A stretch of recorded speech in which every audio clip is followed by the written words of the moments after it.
Trump now, I said this was coming. I said it. Donald Trump is now pushing, and you're going to hear a lot more of this. He is pushing hard to go after Iran. This is the next big thing. But Russia has so much invested in Iran. And they don't, Russia is not going to give up on Iran. They are tied at the hip that if we go into Iran, if we try and do to Iran what we did to Iraq, guaranteed, no questions, no hesitation, I would stake everything I have on a bet that Russia will go to war with the United States if we try and take out Iran.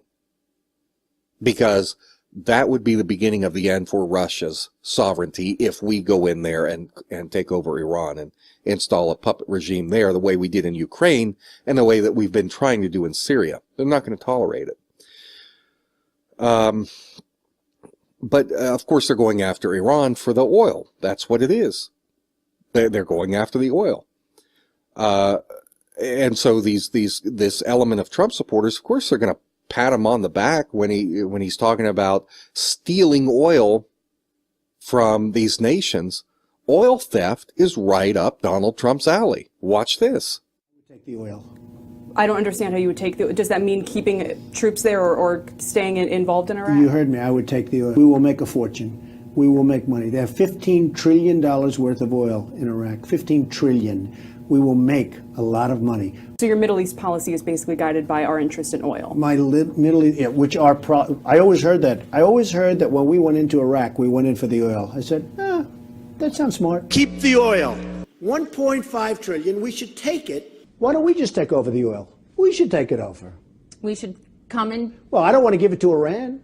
You know, in the old days, you'd have a war, and you'd win the war, and to the victor belong the spoils. You know that. We should have kept the oil, but. Okay. Maybe you'll have another chance. But the fact is, you should have kept the oil. You brought up Iraq and something you said that could affect American troops in recent days. You said, we should have kept the oil, but okay, maybe we'll have another chance. What did you mean by that? We should have taken the oil. How are we going to take the oil? How are we going to do that? Just, you would leave a certain group behind and you would take various sections where they have the oil. That's what we're doing. And I said very simply, with respect to Libya, I'm interested in Libya if we take the oil. If we don't take the oil, no interest. There's nobody bigger or better at the military than I am. Are you telling me you're going to send American ground troops into Syria? I'm not telling you anything. And American ground troops in to chase them around? Take back the oil. Once you go over and take back that oil, they have nothing. But how do you take it back? Right, you have to go in. You have to go in. With ground troops? Well, you bomb the hell out of them, and then you encircle it, and then you go in, and you let Mobil go in, and you let our great oil companies go in. I would bomb the out of them.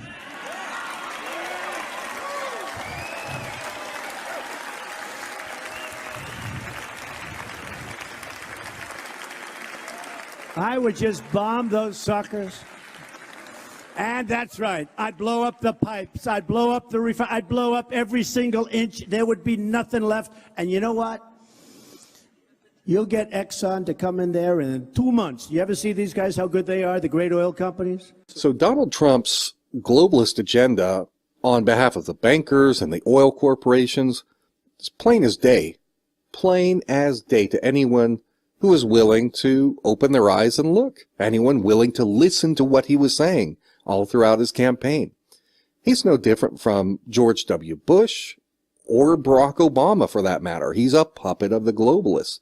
Sure, he may talk differently. He may say things that are different from Barack Obama. But when it comes to his actions, Donald Trump is just another traitor who's willing to sacrifice the blood of untold numbers of innocent men, women, and children to do the bidding of his globalist puppet masters and their oil corporations. For the End Times News Report, I'm Jake Morphonius.